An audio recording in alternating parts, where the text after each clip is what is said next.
What up, everybody? I'm Dion. That's Tariq, one half a hoodie and the headband, and we're here to bring you the first Big East semifinal preview. A 6:30 p.m. Eastern tip time on Fox. We got Marquette at St. John's. Yes, I'm saying at St. John's. This is Rick Pitino's crib. This is a home game for St. John's. Marquette is going into enemy territory in this game. Personally, I love the idea of all this. I think it's phenomenal. Excuse me, Tariq. I'm so sorry. A hoodie and the headband. I got it confused. I apologize. What are your thoughts on Marquette? What did they have to do to stick with St. John's? When I look at this game, I see a lot of similarities in the styles. Marquette wants to play the way St. John's wants to play. My fear in that is when you play a game against St. John's that's their style, they're the best at their style. Is there anything Marquette can do to kind of shift up what St. John's is going to try to do to kind of make them play out of their style? Um, Probably not, 'cause given that they just played very recently. Like they played what? They played March 8th, and Mhm. it's March 13th as we record this. So they just played 5 days ago. I don't think they change a ton. Um, I do think they hold on to the ball because had Chase, no, I'm forgetting his name. Um, had Chase Ross held onto the ball, then we might be having a different conversation here about Marquette having beat St. John's Mhm. um, on their senior night, but that didn't go according to plan. Um, for the most part, they played really well against St. John's, and they lost by two. They lost on a buzzer beater.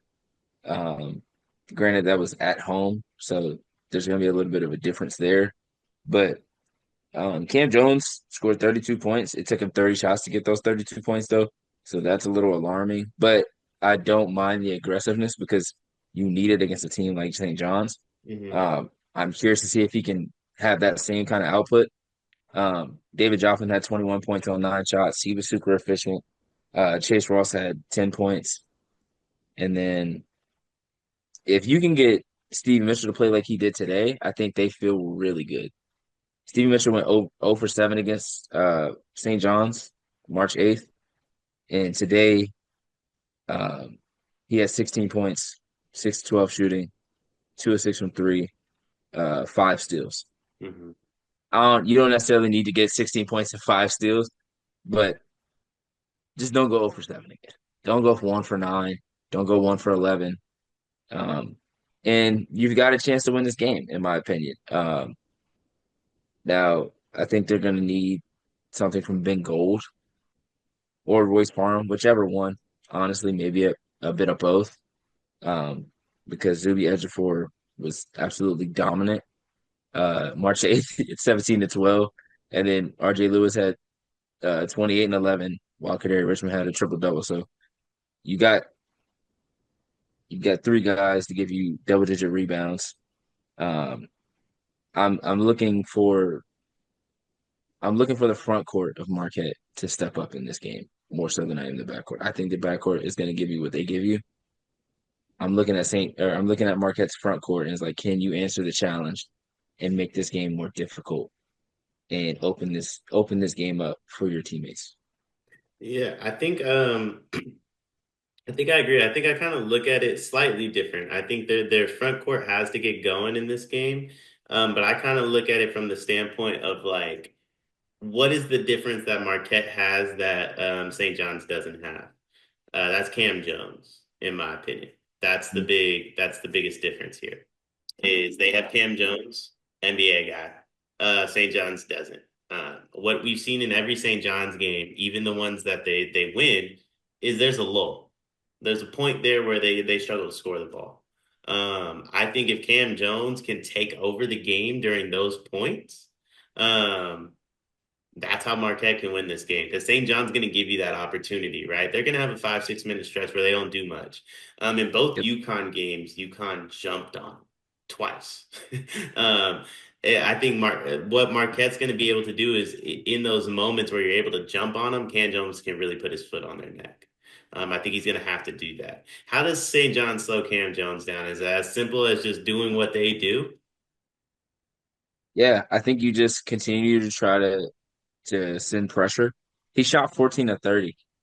I don't think that's I don't think that's a good perform. I mean, it's not a bad performance, But I think you leave that game feeling like we made him make some really tough shots. Yeah, If we play him again in a couple of days, we're gonna try to make him make those same tough shots. And the 4 or 5 of those shots might not fall. yeah. So he might go 9 of 30 instead. And I think St. John's feels good with him shooting the shots. Now, if you have to stop him from getting to the rim.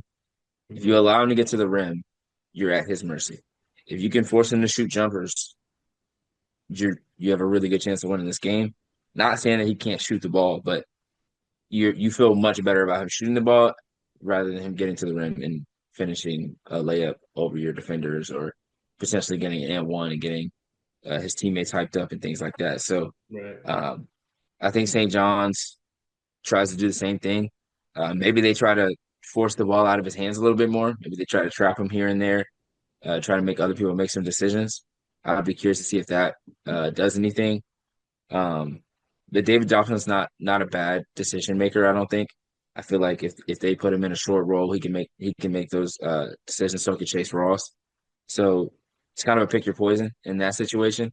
If you are going to try to take the ball out of Cam Jones' hands, but at a certain point, you got to choose something. You got to choose whether to get the ball out of his hands or make the other players make a play. Yeah. And if I'm St. John's, I'm living with David Joplin and Chase Ross trying to make the play. Um, and then Stevie Mitchell, like he hasn't shot well um over the past couple of weeks. So by the law of averages, he could either go crazy this game or he could continue to shoot poorly. So if I'm St. John's, I'm testing that first couple minutes, see how it goes. If he misses his first 3 or 4, all right, it's gonna be one of those games where he just can't make shit. And now if he comes out and goes 2 for 2 the first couple of minutes, you're like, all right, maybe we can't, maybe we can't help off him today. Yeah. And that could be something that Marquette tries to do early is try to get some other guys involved, see how they're shooting, see how they're feeling, and then just go from there. But if I'm St. John's, I'm definitely trying to take the ball out of Cam Jones' hand and not allow him to go for 30 again. Well, with that in mind, the Ken Palm line for this game is St. John's winning 73-69, so about a 4 point spread. You think they're able to slow Cam Jones down enough to win by more than that? Or do you think this is one of those games where Cam's going to get his, but St. John's talent is going to reign supreme a little bit? Um, I think it's a little bit of both. I think they're going to be able to slow him down enough to win the game, but I don't think it's going to be by like 8 to 10 point margin. It'll probably be around 4 to 5 points. Um, Similar to like Marquette Xavier today. It was really a 5 point game. Uh, Dude hit three at the end off the backboard. Didn't really matter. Just made the score look better at the end. Um, but yeah, I would lean towards St. John's, and just feel like they're going to be able to make enough plays offensively, and they're going to get enough stops defensively, and that's the most important thing right there for them. Yeah, I think I agree. I like St. John's in this one. Prior to today, I think I would have came in with the Marquette mindset of where I think Marquette would have won. But following St. John's performance today, I mean, they're just so clearly locked in. They're so clearly together. They're also just playing at home. So I think Mhm. it's really hard not to That lean plays a towards big St. part. John's. So I got St. John's win this one, honestly, by closer to double digits. Mm. We'll be back with a recap for this game. Headband will be on that one though. This is it for Dion. I appreciate Tariq and Bryce for having me on for these Big East previews and recaps. They're going to keep killing it. Check in with Sleepers for every single tournament game preview and recap. Please like, comment, and subscribe.